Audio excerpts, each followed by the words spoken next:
MLA Daggubati Venkateswara Prasad మీకు ఎలా relation ప్రమాణం ఉందన్న. బ్రహ్మాండంగా సరే మీ రిలేషన్ బాగుంది.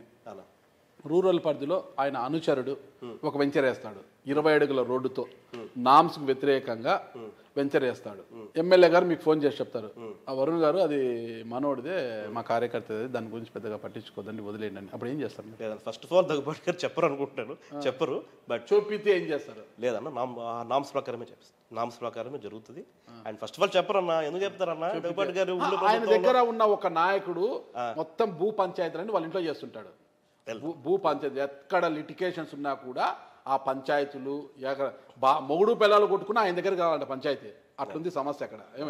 ఆయన దగ్గర ఉన్న ఒక నాయకుడు మొగుడు పిల్లల పంచాయతీ కూడా ఆయనే తీరుస్తున్నాడు. అనంతపురం జిల్లాలోనే, టౌన్లోనే కాదు, జిల్లాలో ఎక్కడ భూ పంచాయతీ ఉన్నా ఆయన దగ్గరకు రావాలా, అంత దౌర్జన్యం అయిపోయింది కదా ఈరోజు.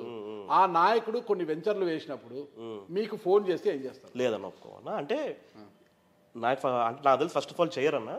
అదే కదన్నా ఇప్పుడు తీసుకొని వస్తుంది అమెండ్మెంట్, కొత్తది వస్తుంది. 20 ఫీట్కి 10 ఫీట్కి ఏమో 30 ఫీట్ అమెండ్మెంట్ వస్తుంది. ఎక్కడే కానీ అన్ఆథరైజ్డ్ లేఅవుట్లు లేకుండా చేయాలనేది మా మోటో. అందులో భాగంగా 100% చేసి చూపిస్తాం. అండ్ ఖచ్చితంగా ఎమ్మెల్యేలు అందరూ కూడా సహకరిస్తారు దానికి.